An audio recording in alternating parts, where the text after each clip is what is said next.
ವೀಕ್ಷಕರೇ ನಮಸ್ಕಾರ. ಸಾಧಕರ ಅಂಗಳ ಕಾರ್ಯಕ್ರಮಕ್ಕೆ ನಿಮಗೆ ಸ್ವಾಗತ. ಪ್ರತಿ ವಾರ ನಾವು ಒಂದೊಂದು ಕ್ಷೇತ್ರದಲ್ಲಿ ಸಾಧನೆ ಮಾಡಿರುವಂತವರನ್ನ ನಾವು ಪರಿಚಯ ಮಾಡುವಂತಹ ಒಂದು ಕಾರ್ಯಕ್ರಮ ಇದು, ನಿಮಗೆಲ್ಲರಿಗೂ ತಿಳಿದಿರುವಂತಹದ್ದು.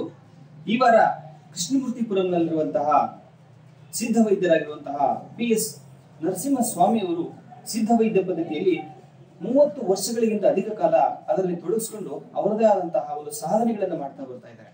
ಆ ಸಿದ್ಧ ವೈದ್ಯ ಪದ್ಧತಿ ಎಂದ್ರೇನು, ಅದರಲ್ಲಿರುವಂತಹ ಮಹತ್ವಗಳೇನು, ಅದು ಯಾವ ಕಾಲದಿಂದ ಈ ಸಿದ್ಧ ವೈದ್ಯ ಪದ್ಧತಿ ನಮ್ಮ ಭಾರತೀಯ ಪರಂಪರೆಗೆ ಇತ್ತು ಅನ್ನೋದನ್ನ ನಮ್ಮ PS ನರಸಿಂಹಸ್ವಾಮಿ ಅವರು ನಿಮಗೆ ತುಂಬಾ ಚೆನ್ನಾಗಿ ವಿವರಣೆಯನ್ನು ಕೊಡ್ತಾರೆ ಮತ್ತು ಅದರ ಬಗ್ಗೆ ಮಹತ್ವವನ್ನು ತಿಳಿಸ್ತಾರೆ. ಈ ಒಂದು ಕಾರ್ಯಕ್ರಮಕ್ಕೆ ಅವರಿಗೆ ಹೃತ್ಪೂರ್ವಕವಾಗಿ ಸ್ವಾಗತಿಸ್ತಾ, ಈ ಒಂದು ಕಾರ್ಯಕ್ರಮದಲ್ಲಿ ನೀವು ಕೂಡ ಪಾಲ್ಗೊಳ್ಳಿ ಅಂತ ಹೇಳ್ತಾ ಈ ಒಂದು ಸ್ವಾಗತ ಕಾರ್ಯಕ್ರಮ ನಿಮಗೆ ಹೇಳ್ತಾ ಇದ್ದೀನಿ. ವೀಕ್ಷಕರೇ ಬನ್ನಿ ಸರ್, ನಮ್ಮ ಸಾಧಕರ ಅಂಗಳ ಕಾರ್ಯಕ್ರಮಕ್ಕೆ ನಿಮ್ಗೆ ಹೃತ್ಪೂರ್ವಕವಾದಂತಹ ಒಂದು ಸ್ವಾಗತ. ನಮ್ಮ ಈ ಕಾರ್ಯಕ್ರಮದ ಉದ್ದೇಶ ಏನಪ್ಪಾ ಅಂತಂದ್ರೆ, ಎಲೆಮರೆಕಾಯಿ ಅಂತೆ ಒಂದು ಕೆಲಸವನ್ನು ಮಾಡ್ತಕ್ಕಂಥ ಸಾಧಕರನ್ನ ಈ ಒಂದು ಕಾರ್ಯಕ್ರಮದಲ್ಲಿ ಪರಿಚಯ ಮಾಡುವಂಥದ್ದು. ನೀವು ಈ ಸಿದ್ಧ ವೈದ್ಯ ಪದ್ಧತಿಯಲ್ಲಿ ಹಲವಾರು ವರ್ಷಗಳಿಂದ ಈ ಒಂದು ಪರಂಪರೆಯನ್ನು ಉಳಿಸ್ಬೇಕು ಅಂತ ಹೋರಾಟವನ್ನು ಮಾಡ್ತಾ ಇದ್ದೀರಾ, ಒಂದು ಸಾಧನೆಯನ್ನು ಮಾಡ್ತಾ ಇದ್ದೀರಾ. ನಿಮ್ಮ ಸಾಧನೆ ನಮ್ಮ ವೀಕ್ಷಕರಿಗೆ ಗೊತ್ತಾಗ್ಬೇಕು, ನಮ್ಮ ಮೈಸೂರಿನ ಜನತೆಗೆ ಗೊತ್ತಾಗ್ಬೇಕು. ಅದರ ಉದ್ದೇಶದಿಂದ ನಿಮ್ಮನ್ನ ಇವತ್ತು ನಮ್ಮ ಸಾಧಕರ ಅಂಗಳ ಕಾರ್ಯಕ್ರಮಕ್ಕೆ ಕರ್ಕೊಂಡು ಬಂದಿದ್ದೀವಿ. ಇನ್ನೊಮ್ಮೆ ನಿಮಗೆ ಸ್ವಾಗತವನ್ನು ಕೂಡ ಹೇಳ್ತಾ ಇದ್ದೀನಿ. ಈ ಸಿದ್ಧ ವೈದ್ಯ ಪದ್ಧತಿ ಅಂದ್ರೆ ಏನು, ಇದು ಅದರ ಒಂದು ಪ್ರಾಚೀನತೆಯ ಬಗ್ಗೆ, ಇತಿಹಾಸದ ಬಗ್ಗೆ ನಮ್ಮ ವೀಕ್ಷಕರಿಗೆ ಸ್ವಲ್ಪ ತಿಳಿಸ್ಕೊಡ್ತೀರಾ? ಎಲ್ಲ ಈ-ನೆಟ್ ವೀಕ್ಷಕರಿಗೂ ನಮಸ್ಕಾರಗಳು.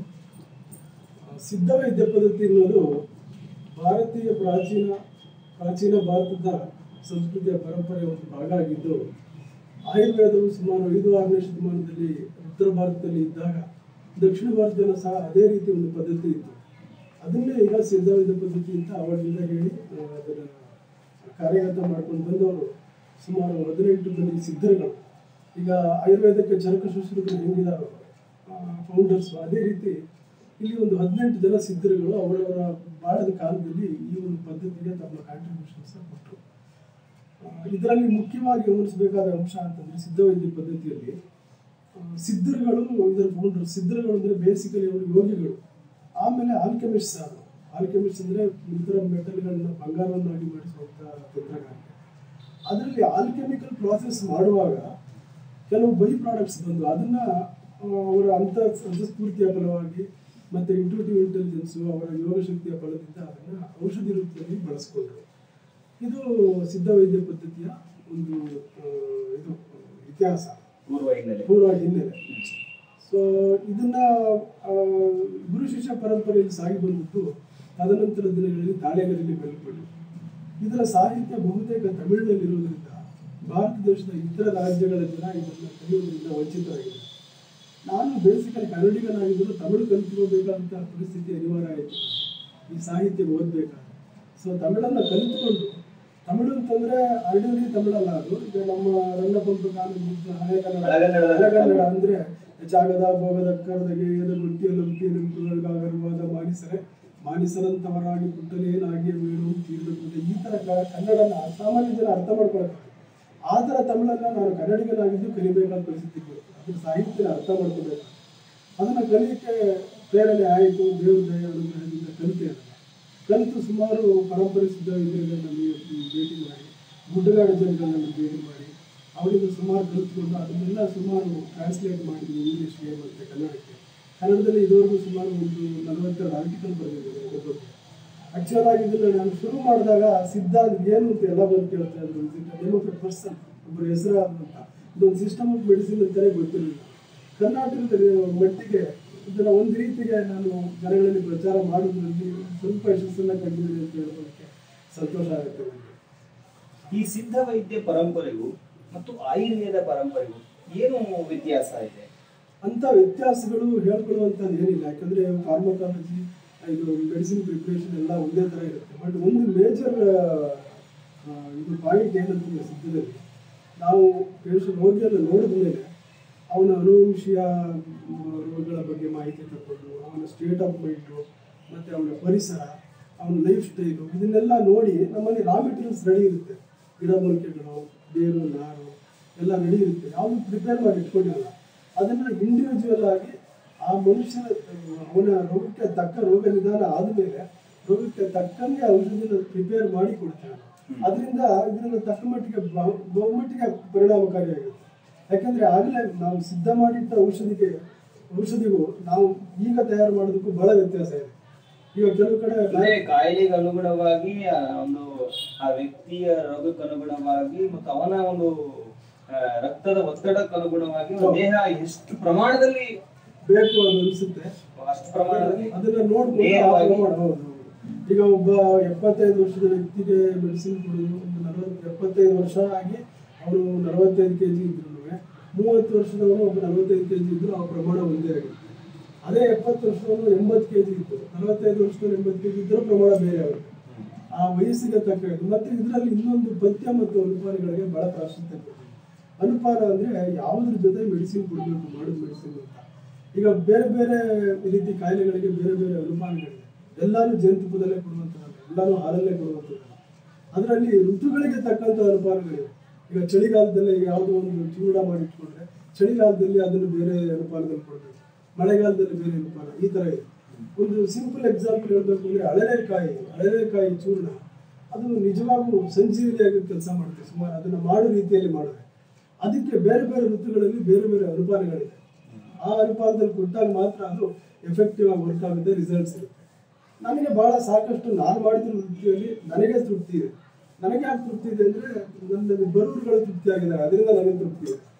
ಅವರು ನಾನು ವಾಸಿ ಆಗಲಿಲ್ಲ, ಕಾಯಿಲೆ ನನಗೆ ಏನು ಗುಣ ಆಗಲಿಲ್ಲ ಅಂದರೆ ನನಗೆ ತೃಪ್ತಿ ಬೇಸಿಕಲಿ ಇರ್ತಾ ಇರಲಿಲ್ಲ.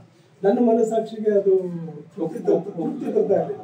ಈಗ ನಾನು ಖುಷಿಯಾಗಿದ್ದೀನಿ, ನನಗೆ ತೃಪ್ತಿ ಇದೆ ಅಂದರೆ ನಾನು ಮಾಡ್ತಾ ಇರೋ ಕೆಲಸ ನನಗೆ ಖುಷಿಯಾಗಿದೆ. ಈ ಸಿದ್ಧವೈದ್ಯ ಪದ್ಧತಿಯನ್ನು ನೀವು ಕಲಿಯೋದಕ್ಕಿಂತ ಮುಂಚಿತವಾಗಿ ಅಥವಾ ಕಲಿಯುವಂಥ ಸಂದರ್ಭದ ಯಾವುದಾದ್ರೂ ಒಂದು ಅನುಭವಗಳು, ನಿಮ್ಮ ತಮಿಳುನಾಡಿನ ಅನುಭವಗಳಾಗಿರ್ಬೋದು ಅಥವಾ ಈ ಸಿದ್ಧವೈದ್ಯ ಪದ್ಧತಿಯಲ್ಲಿ ಬರುವಂತಹ ಸವಾಲುಗಳಾಗಿರ್ಬೋದು, ಅವುಗಳನ್ನು ನಮ್ಮ ವೀಕ್ಷಕರೊಂದಿಗೆ ಒಂದು ಅನುಭವನ ಹಂಚಿಕೊಡ್ತೀರಾ?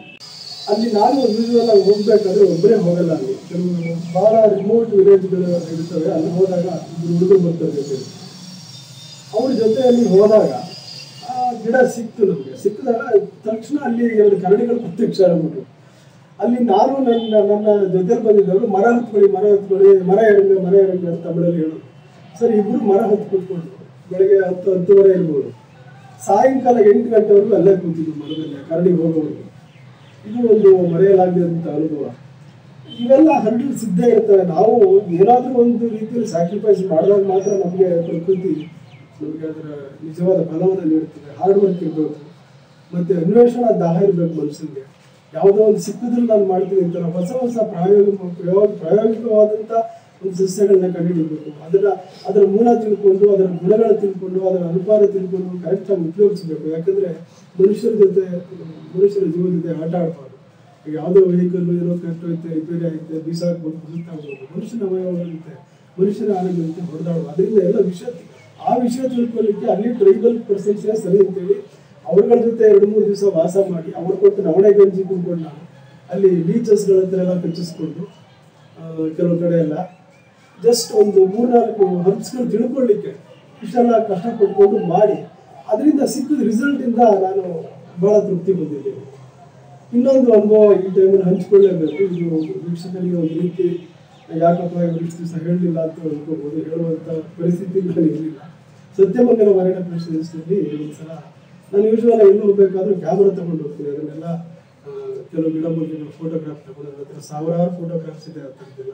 ಅದನ್ನು ತಗೊಂಬಂದು ಬಾಟ್ಲಿಸ್ಟ್ ಹತ್ರ ಕನ್ಫರ್ಮ್ ಮಾಡ್ಕೊಂಡು ಯಾವ ರೀತಿ ಸೇರಿದೆ ಅದೆಲ್ಲ ಒಂದು ಡಾಕ್ಯುಮೆಂಟ್ ಕೂಡ ಮಾಡಿದ್ದೀನಿ. ಅಲ್ಲಿಗೆ ಹೋದಾಗ ಸತ್ಯಮಂಗಲ ಅರಣ್ಯ ಪ್ರದೇಶದಲ್ಲಿ ನಾವು 3 ಜನ ಅಲ್ಲಿಗೆ ಹೋಗ್ತಾ ಇದ್ವಿ. ನಾನು ಫೋಟೋ ಎಲ್ಲ ತಗೋತಾ ಇದ್ದೀನಿ. ಆವಾಗ ಒಂದು 3 ಜನ ಬಂದರು, ಮುಸುಕುದಾರಿ ಇಬ್ಬರು ಆಗುತ್ತೆ, ಮುಸುಕುದಾರಿಗಳು. ಅವರು ಯಾರು ಎಲ್ಲಿ ಅವೆಲ್ಲ ಹೋಗ್ತೀನಿ, ಎಲ್ಲಿ ನಿಲ್ಲಿ ನಿಂತು ನೀವು ಇಲ್ಲೆಲ್ಲ ಬರಬಾರ್ದು, ಏನಕ್ಕೆ ಬಂದಿದ್ದೀರಿ? ನನಗೆ ತಕ್ಷಣ ನಾವು ದಿನ ನ್ಯೂಸ್ ನೋಡ್ತಾ ಇರ್ತೀವಿ, ಮಾಡ್ತಿರ್ತೀವಿ, ಇವ್ರ ಕಡೆ ಇರ್ಬೋದು ಅಂದ್ಬಿಟ್ಟು ನಾನು ಈ ಥರ ಫೋಟೋಗ್ರಾಫರು ಗಿಡ ಮೂಲಿಕೆ ಎಲ್ಲ ಇದು ಮಾಡ್ತಾ ಇದ್ವಿ, ಸಂಶೋಧನೆ ಮಾಡ್ತಾ ಇದ್ವಿ. ಅದಕ್ಕೆ ಫೋಟೋ ತಗೊಳ್ಳೋದು ಬಂದೆ. ನಮಗೆ ಆಲ್ಮೋಸ್ಟ್ ಹೊಡಿಲಿಕ್ಕೆ ಬಂದು ಹೋಗಿ ಇನ್ಮೇಲೆ ಬರಬೇಡಿ, ಇನ್ನೊಂದ್ಸಲ ಬಂದರೆ ಇಲ್ಲಿ ನೋಡಿದ್ರೆ ನಿಮಗೆ ಪರಿಸ್ಥಿತಿನೇ ಬೇರೆ ಅಂದ್ಬಿಟ್ಟು ಓಡಿಸ್ಬಿಟ್ರು. ಅವರು ವೀರಪ್ಪನ ಗ್ಯಾಂಗ್ ಕಡೆಯವರು. ಇದು 96-97 ಆದದ್ದು. 96 ಐ ಥಿಂಕ್ ಜುಲೈ 96 ಜುಲೈ. ಈ ರೀತಿ ಬೇಕಾದಷ್ಟು ಆಗಿದೆ. ಮತ್ತೆ ಕೆಲವು ಸರಿ ಈ ಹಳೆ ನಾನು ಲಿಟ್ರೇಚರ್ ಸಾಹಿತ್ಯ ಕಲೆಕ್ಟ್ ಮಾಡ್ಕೊಂಡು ಹೋದಾಗ ಕೇರಳದಲ್ಲಿ ಒಂದು ಕಡೆ ಒಂದು ಹಳ್ಳಿ ಕುಗ್ರಾಮ, ಅಲ್ಲಿ ಸಿಟಿ ಬಸ್ ಒಂದು 20 ಕಿಲೋಮೀಟರ್ ಹೋಗುತ್ತೆ. ಆಮೇಲೆ ಸೈಕಲ್ ತಗೊಂಡು ಒಂದು 15 ಕಿಲೋಮೀಟರ್ ಹೋಗ್ಬೇಕು ಅವ್ರ ಮನೆ, ಒಂದು ಹಳೆ ಪಂಡಿತರೊಬ್ಬರ ಮನೆ. ಅಲ್ಲಿ ಹೋದಾಗ ಅಲ್ಲಿ ದಿನಕ್ಕೆ ಒಂದೇ ಬಸ್ ಇರೋದು, ಅಲ್ಲಿವರೆಗೆ ಮಾತ್ರ. ಅಲ್ಲಿಂದ ಸೈಕಲ್ ಹೋಗ್ಬೇಕು ಮತ್ತೆ 15 ಕಿಲೋಮೀಟರ್. ಅಲ್ಲಿ ಹೋದಾಗ ಅಲ್ಲಿ ಅವ್ರ ಮನೇಲಿ ತಾಳೆಕರಿ ಗ್ರಂಥಗಳು ತುಂಬ ಇತ್ತು. ಸಿದ್ಧವೈದ್ಯ ಪದ್ಧತಿಗೆ ನನಗೆ ಗೊತ್ತಾಯ್ತು ವಿಷಯ. ಭಾಳ ಬೇಡ್ಕೊಂಡೆ, ರಿಕ್ವೆಸ್ಟ್ ಮಾಡ್ಕೊಂಡೆ, ಕೊಡಿ ಯಾರಿಗಾದ್ರೂ ಹೆಲ್ಪ್ ಆಗುತ್ತೆ, ನಾನು ತಮಿಳು ಕಲ್ತ್ಕೊಂಡಿದ್ದೀನಿ, ಏನಾದರೂ ಸಾಧನೆ ಮಾಡಬೇಕು ಅಂತ ಹೇಳಿ. ನೋಡಪ್ಪ, ನೀನು ಅಲ್ಲಿಂದ ಮೈಸೂರಿಂದ ಬಂದಿದ್ದೀಯ ಅಂತೀಯ, ನೀನು ಬೇಕಾದ್ರೆ ಕೂತ್ಕೊಂಡು ಓದ್ಕೋ, ಎಷ್ಟು ದಿವಸ ಬೇಕಾದ್ರೂ ಓದ್ಕೊ, ನೀನು ಊಟ ತಿಂಡಿ ಕೊಡ್ತೀನಿ, ಗ್ರಂಥಗಳು ಪುಸ್ತಕಗಳು ಮಾತ್ರ ಕೇಳಬೇಡ. ಅವ್ರಿಗೆ 6 ಜನ ಮಕ್ಕಳು, ಅದರಲ್ಲಿ ಕೊನೆಯವರೊಬ್ಬ ಸ್ವಲ್ಪ ಮೆಂಟಲಿ ರಿಟೈರ್ಡ್ ಹುಚ್ಚ. ನಾನು 2 ದಿವಸ ಇದ್ದೆ ಅವ್ರ ಮನೆಯಲ್ಲಿ. ಇದ್ದುಬಿಟ್ಟು ಆ ಹುಡುಗರು ಸ್ವಲ್ಪ ಅಡ್ಜಸ್ಟ್ ಮಾಡಿಕೊಂಡು ಅವ್ರಿಗೆ ಕಾಸು ಕೊಟ್ಟು ದುಡ್ಡು ಕೊಟ್ಟು, ನಾನು ಈ ಥರ ನಾಳಿದ್ದು ಹೊರಡ್ತಾ ಇದ್ದೀನಿ, ನಾನು ಹೊರಟಾಗಿ ಬಸ್ ಸ್ಟ್ಯಾಂಡ್ಗೆ ನೀವು ಬುಕ್ಸ್ಗಳೆಲ್ಲ ತಂದು ಕೊಡೋದು ನನಗೆ ಅಂತ ಹೇಳಿ ಅವ್ರಿಗೆ ದುಡ್ಡು ಕೊಟ್ಟೆ. ಅವರು ಕರೆಕ್ಟಾಗಿ ಬಸ್ ಸ್ಟ್ಯಾಂಡ್ಗೆ ಬುಕ್ಸ್ ಎಲ್ಲ ಕೊಟ್ಟ. ಬುಕ್ಸ್ ತೋರಿಸ್ತಿರ್ಬೇಕಾದ್ರೆ ನನಗೆ ತಂದಿರೋದು. ಸೊ ಅದನ್ನು ತಗೊಂಡ್ಬಂದೆ. ಅದರಲ್ಲಿ ಬೇಕಾದಷ್ಟು ಮಾಹಿತಿಗಳು, ತುಂಬ ಹಳೆಯ ತಮಿಳಲ್ಲಿ ಭಾಳ ಹಳೆ ಗ್ರಂಥಗಳು ಅವೆಲ್ಲ. ಅದು ಪೇಪರ್ ಹಿಂಗೆ ಎತ್ತಿದ್ರೆ ಹರಿದೋಗುತ್ತೆ, ಹಿಂಗಿದೆ ಬುಕ್ಸು. ಸೊ ಈ ಥರ 100 ಕತೆ ಹೇಳ್ಬೋದು ಹೇಳ್ತಾ ಹೋದರೆ.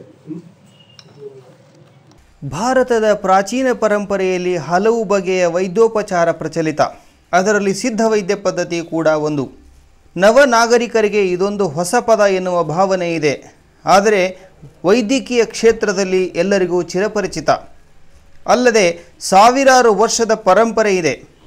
ಅಂತಹ ಸಿದ್ಧ ವೈದ್ಯ ಪದ್ಧತಿಯ ಆಳ, ಅಂತರಾಳ, ಪ್ರಯೋಗ, ಅನುಷ್ಠಾನದ ಅರಿವು ಹೊಂದಿರುವ ಡಾಕ್ಟರ್ PS ನರಸಿಂಹಸ್ವಾಮಿ ನಾಡಿನಾದ್ಯಂತ ಚಿರಪರಿಚಿತರು. ಏನಿದು ಸಿದ್ಧ ವೈದ್ಯ ಪದ್ಧತಿ? ಇದರ ಪರಂಪರೆ ಏನು? ಇದಕ್ಕೆ ಮೂಲ ಯಾವುದು? ನಮ್ಮಲ್ಲಿ ಈ ಪದ್ಧತಿ ಇದೆಯೇ ಎನ್ನುವ ಭಾವನೆ ಎಲ್ಲರಲ್ಲಿದೆ. ಮೈಸೂರಿನ ಸಿದ್ಧವೈದ್ಯ ನರಸಿಂಹಸ್ವಾಮಿ ಸಿದ್ಧವೈದ್ಯ ಪದ್ಧತಿಯಲ್ಲಿ ಸಿದ್ಧಹಸ್ತರು. ಕಳೆದ 3 ದಶಕಗಳಿಂದ ಈ ಪದ್ಧತಿಯಲ್ಲಿ ಆಳವಾದ ಜ್ಞಾನ, ಅಧ್ಯಯನ, ಪ್ರಯೋಗ ನಡೆಸುತ್ತಾ ಬಂದವರು. ವೃತ್ತಿ ಹಾಗೂ ಪ್ರವೃತ್ತಿಯಾಗಿ ಈ ವೈದ್ಯ ಪದ್ಧತಿಯ ನಂಟನ್ನು ಬೆಳೆಸಿಕೊಂಡು ಸಾವಿರಾರು ಕಾಯಿಲೆಗಳಿಗೆ ಮುಕ್ತಿಯನ್ನು ನೀಡಿದವರು. ಶ್ರೀ ನರಸಿಂಹಸ್ವಾಮಿಯವರು ಮೂಲತಃ ಕೊಳ್ಳೇಗಾಲ ಸಮೀಪದ ಪಾಳ್ಯದವರು. 1954ರಲ್ಲಿ ಹುಟ್ಟಿದ ಇವರು 1978ರ ವೇಳೆಗೆ BSc ಪದವಿ ಪಡೆದ ಮೇಲೆ ಚೆನ್ನೈನಲ್ಲಿ ಸಿದ್ಧವೈದ್ಯ ಪದ್ಧತಿಯ ಡಿಪ್ಲೊಮಾ ಪಡೆದರು. ಇದರೊಂದಿಗೆ ತಮಿಳು, ಇಂಗ್ಲಿಷ್, ಮಲಯಾಳಿ ಭಾಷೆಗಳಲ್ಲಿ ಪಾಂಡಿತ್ಯ ಪಡೆದರು. ಅದರಲ್ಲೂ ಮೂಲ ತಮಿಳು ಭಾಷೆಯಲ್ಲಿ ಬರೆದಿರುವ ಸಿದ್ಧವೈದ್ಯ ಪದ್ಧತಿಯ ಮಾಹಿತಿ, ಜ್ಞಾನ, ಅದರ ಪ್ರಯೋಗ ಅರಿಯಲು ಪಟ್ಟ ಶ್ರಮ ಅಷ್ಟಿಷ್ಟಿಲ್ಲ ಎನ್ನುತ್ತಾರೆ ಡಾಕ್ಟರ್ ಸ್ವಾಮಿಯವರು. ಸಿದ್ಧವೈದ್ಯ ಪದ್ಧತಿ ಕ್ರಿಸ್ತಪೂರ್ವ 4ನೇ ಶತಮಾನದಿಂದ ಪ್ರಚಲಿತವಾಗಿತ್ತು. ಆಯುರ್ವೇದಕ್ಕಿಂತ ಮೊದಲು ಸಿದ್ಧವೈದ್ಯ ಪದ್ಧತಿ ಜಾರಿಯಲ್ಲಿತ್ತು. ಇದು ಗುರು ಶಿಷ್ಯ ಪರಂಪರೆ. ಅಗಸ್ತ್ಯ ಮುನಿ ಸೇರಿದಂತೆ 18 ಸಿದ್ಧರು ಈ ವೈದ್ಯ ಪದ್ಧತಿಯನ್ನು ಪರಿಚಯಿಸಿದರು. ಇವರೆಲ್ಲ ಮೂಲ ದ್ರಾವಿಡ ಜನಾಂಗಕ್ಕೆ ಸೇರಿದವರು. ಅವರ ಸಮಾಧಿ ಇಂದೂ ಕೂಡ ತಮಿಳುನಾಡಿನಲ್ಲಿದೆ. ಆಯುರ್ವೇದ ಹಾಗೂ ಸಿದ್ಧವೈದ್ಯ ಪದ್ಧತಿಗಳಿಗೂ ಅಲ್ಪ ಸ್ವಲ್ಪ ವ್ಯತ್ಯಾಸವಿದೆ. ಆಯುರ್ವೇದದಲ್ಲಿ ಔಷಧಿ ಮೊದಲೇ ತಯಾರಾಗಿರುತ್ತದೆ.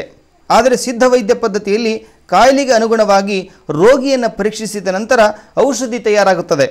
ಸಿದ್ಧವೈದ್ಯ ಸ್ವಾಮಿಯವರು ಮೂಲ ತಮಿಳು ಭಾಷೆಯಲ್ಲಿರುವ ಹಲವು ಔಷಧ ಗಿಡಗಳ ಮಹತ್ವ, ಮೂಲ ಗುಡ್ಡಗಾಡು ಪ್ರದೇಶಗಳನ್ನು ಸಿದ್ಧ ಜನಾಂಗದ ಮೂಲಕ ತಿಳಿದು ಈ ಗಿಡಮೂಲಿಕೆಗಳು ಎಲ್ಲಿ ಅಡಗಿವೆ ಎಂಬ ಅರಿತು ಅವುಗಳನ್ನು ಸಂಗ್ರಹ ಮಾಡಲು ಅವರಿಗೆ ಸಹಾಯಕವಾಯಿತು.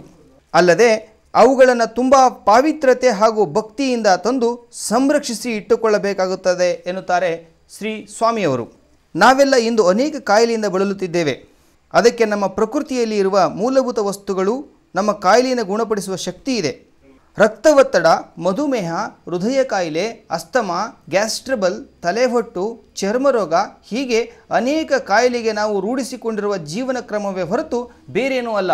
ಕೇವಲ ಔಷಧಿ ಕೆಲವು ದಿನಗಳಿಗೆ ಮಾತ್ರ ನೀಡಲಾಗುತ್ತದೆ. ಮುಂದೆ ಅದು ಧ್ಯಾನ, ಆಹಾರ ಕ್ರಮ, ವ್ಯಾಯಾಮ, ಜಪ, ತಪ ಈ ಮೂಲಕ ನಿಯಂತ್ರಿಸಲು ಕೂಡ ಸಲಹೆ ನೀಡಲಾಗುವುದು ಎಂದು ಡಾಕ್ಟರ್ ಸ್ವಾಮಿಯವರು ಹೇಳುತ್ತಾರೆ. ನಾನು ಟ್ರಸ್ಟ್ ಕೂಡ ಹುಟ್ಟುಹಾಕಿದ್ದೇನೆ. 4-6 ಎಕರೆ ಜಮೀನು ಸಿಕ್ಕರೆ ಶ್ರೀಸಾಮಾನ್ಯನಿಗೆ ಸಿದ್ಧವೈದ್ಯ ಪದ್ಧತಿಯ ಅನುಕೂಲಕರವಾಗುವಂತೆ ಯೋಜನೆ ಕೂಡ ಇದೆ.